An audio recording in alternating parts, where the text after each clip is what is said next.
Hello दोस्तों, स्वागत है आपका हमारे यूट्यूब चैनल जीएस की दुनिया में। उम्मीद करती हूँ आप सभी की एलटी की तैयारी अच्छी चल रही होगी। दोस्तों, आज इस वीडियो में हम उत्तर प्रदेश लोक सेवा आयोग के द्वारा आयोजित एलटी की परीक्षा के लिए जीएस का 10वां प्रैक्टिस सेट कवर करेंगे, जिसमें हम सामान्य अध्ययन के प्रश्नों को देखेंगे, हल करेंगे, जो आपके एग्ज़ाम के लिए काफ़ी इम्पोर्टेंट है और आपके एग्ज़ाम में पूछे भी जा सकते हैं। तो वीडियो स्किप बिल्कुल भी मत कीजिएगा, वीडियो लास्ट तक देखिएगा। तो चलिए शुरू करते हैं एलटीजीआईसी के लिए 10वां प्रैक्टिस सेट, जिसमें स्टैटिक जीके के प्रश्नों को हम देखेंगे।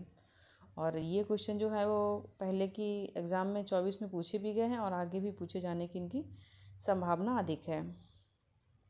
चलिए शुरू करते हैं प्रैक्टिस सेट 10वां। Question number 1। दक्षिण भारत में मंदिर के प्रांगणों में बने ऊंचे द्वारों को डैश कहा जाता है। जो दक्षिण भारत में जो भी मंदिर बनते हैं तो उनके प्रांगणों में जो ऊंचे द्वार बनाए जाते हैं उनको क्या कहा जाता है? Option A mandapa, option B ardhamandapa, option B C vimana, option D gopuram, option D gopuram. तो क्वेश्चन 1 का जो राइट आंसर है वो है ऑप्शन डी गोपुरम। दक्षिण भारत में जो मंदिर के प्रांगणों में बने ऊंचे द्वारों को जो ऊंचे ऊंचे द्वार बनाए जाते हैं मंदिर के शुरुआत में ही, उनको गोपुरम कहा जाता है। और क्वेश्चन 1 का राइट आंसर है ऑप्शन डी। दक्षिण भारत के मंदिरों के प्रांगणों में बने ऊंचे द्वारों को गोपुरम कहा जाता है। ये द्रविड़ वास्तुकला की एक प्रमुख विशेषता है और ये भी याद रखना है कि ये द्रविड़ शैली में बने होते हैं। दक्षिण भारत के जितने भी मंदिर बने होते हैं वो द्रविड़ शैली में बने होते हैं और ये द्रविड़ शैली की ही एक प्रमुख विशेषता है। और अक्सर देवताओं और पौराणिक आकृतियों की जटिल नक्काशी से सजाए जाते हैं। ये अलंकृत विशाल प्रवेश द्वार होते हैं जो अक्सर मंदिर परिसर के सबसे ऊंचे ढांचे होते हैं। और विमान यह गर्भगृह के ऊपरी बनी पिरामिड नुमा मीनार होती है, ना केवल प्रवेश द्वार। तो जो गोपुरम, जो मंदिर के शुरुआत में जो ऊंचे गेट लगाए जाते हैं उनको गोपुरम बोलते हैं और मंदिर के ऊपर जो पिरामिड नुमा मीनार बनती है उसको विमान बोलते हैं। ये भी याद रखना है कि जो मंदिर के ऊपर ऐसे शिखा करके ऐसे जो ऊंचे पिरामिड बनाए जाते हैं तो उसको विमान बोलते हैं। और मंडप यह स्तंभों से बना एक खुला हुआ बंद हॉल होता है। इसका उपयोग सार्वजनिक अनुष्ठानों व सभाओं के लिए किया जाता है। तो क्वेश्चन 1 का राइट आंसर है option D gopuram. Next question, question number 2। निम्नलिखित में से कौन सा पहला गैर यूरोपीय था जिसे 1913 में उसकी कृति गीतांजलि के लिए साहित्य में नोबेल पुरस्कार मिला था? तो इसमें गैर यूरोपीय व्यक्ति को पूछा गया है जिनको 1913 में गीतांजलि के लिए नोबेल पुरस्कार दिया गया। Option A Rabindranath Tagore, option B Dwarkanath Tagore, option C Bankim Chandra Chatterjee, option D Abanindranath Tagore. तो जो 1913 में गीतांजलि की जिनके द्वारा लिखी गई थी वो है रविंद्रनाथ टैगोर और इन्हीं को ही गीतांजलि के लिए साहित्य का नोबेल पुरस्कार दिया गया था। 1913 में रविंद्रनाथ टैगोर को उनकी रचना गीतांजलि के लिए साहित्य का नोबेल पुरस्कार दिया गया और यह पुरस्कार उनकी संवेदनशील, ताजी और सुंदर कविताओं के लिए उन्हें दिया गया था, जिसने उनके काव्यात्मक विचारों को पश्चिमी साहित्य का हिस्सा बनाया। और यह पुरस्कार पाने वाले वे पहले गैर यूरोपीय थे।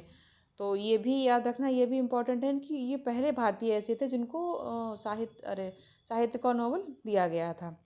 तो ये इसलिए इम्पोर्टेंट हो जाता है कि पहले भारतीय थे, गैर यूरोपीय थे जिनको साहित्य में नोबेल दिया गया था 1913 में। और ये कारण था कि उन्हें यह पुरस्कार गीतांजलि नामक कविताओं के संग्रह के लिए दिया गया, जिसे उन्होंने बंगाली से अंग्रेजी में अनुवादित किया था। तो जो गीतांजलि जो उनकी कविता जो पुस्तक है वो बंगाली में लिखी गई है और उसका अनुवाद इन्होंने अंग्रेजी में किया था, इसलिए उनको साहित्य का नोबेल दिया गया था। तो क्वेश्चन 2 का राइट आंसर है ऑप्शन ए।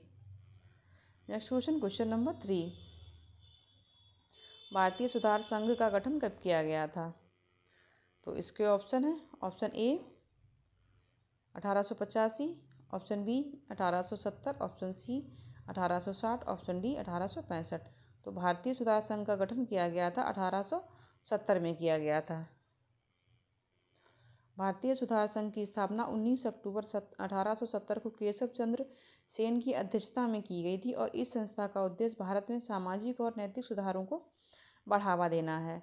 तो इनकी जो भारतीय सुधार संघ जो इसकी संगठन था उसकी स्थापना जो की गई थी वो 1870 में केशव चंद्र सेन की अध्यक्षता में की गई थी। इनका नाम भी आपको याद रखना है, केशव चंद्र सेन की अध्यक्षता में। तो और ये डेट भी 29 अक्टूबर 1870 को इसकी स्थापना की गई थी केशव चंद्र सेन के प्रयासों से, और इसका उद्देश्य जो था वो सामाजिक और नैतिक सुधारों को बढ़ावा देना था। तो क्वेश्चन 3 का राइट आंसर है ऑप्शन बी, 1870 में। ये क्वेश्चन आपके लिए काफ़ी इंपॉर्टेंट होने वाले हैं, तो वीडियो इसकी बिल्कुल भी मत कीजिएगा, क्योंकि इस तरह के क्वेश्चन पेपर में आए हैं और आगे भी पूछे जाने की इनकी संभावना अधिक रहती है, और जीएस खासकर जो सामान्य अध्ययन का पेपर है उसमें। तो वीडियो लास्ट तक देखिएगा। Next question, question number 4। Bharat की अमूर्त सांस्कृतिक विरासत और भारत की विविध सांस्कृतिक परंपराओं की रक्षा और भारत सरकार के किस मंत्रालय की योजना है?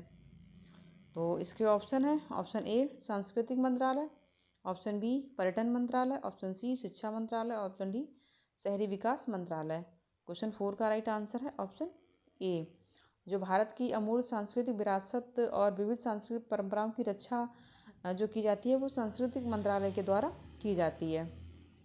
भारत की अमूर्त सांस्कृतिक विरासत और भारत की विविध सांस्कृतिक परंपराओं की सुरक्षा भारत सरकार की संस्कृति मंत्रालय के दायरे में आती है और उसके द्वारा ही इसकी रक्षा और सुरक्षा की जाती है। क्वेश्चन 4 का राइट आंसर है ऑप्शन ए। Next question, question number 5। संयुक्त राष्ट्र द्वारा पीने, धुलाई करने, खाना पकाने और उचित स्वच्छता बनाए रखने के लिए आवश्यक न्यूनतम पानी की मात्रा प्रति व्यक्ति दिन डैश लीटर अनुशंसित की गई है। तो इसके ऑप्शन है, option A 50, option B 60, option C 40, option D 70। तो संयुक्त राष्ट्र द्वारा जो पीने और धुलाई करने, खाना पकाने के लिए जो प्रति व्यक्ति पानी की जो लीटर की मात्रा है वो है 50 लीटर। तो क्वेश्चन 5 का राइट आंसर है ऑप्शन ए। संयुक्त राष्ट्र ने पीने, खाना पकाने, कपड़े धोने और उचित स्वच्छता बनाए रखने के लिए प्रति व्यक्ति न्यूनतम 50 लीटर की सिफारिश की है और यह मात्रा सुरक्षित, स्वीकार्य और किफ़ायती होनी चाहिए। तो न्यूनतम प्रति व्यक्ति जो पानी की मात्रा है वो 50 लीटर है और इसका उपयोग खाना पकाने होगा, पानी पीने हो गया, कपड़े धुलाई करने के लिए होना चाहिए। और यह रखना ध्यान महत्वपूर्ण है कि यह एक न्यूनतम अनुशंसित मात्रा है और विभिन्न कारकों जैसे जलवायु, संस्कृति पर आधार पर भिन्न भिन्न हो सकती है। तो इसका जो ये न्यूनतम मात्रा निर्धारित की गई है, लेकिन अलग अलग जलवायु और अलग अलग उसके हिसाब से उनकी मात्रा कम ज़्यादा भी हो सकती है। क्वेश्चन 5 का राइट आंसर है ऑप्शन ए। Next question, question number 6।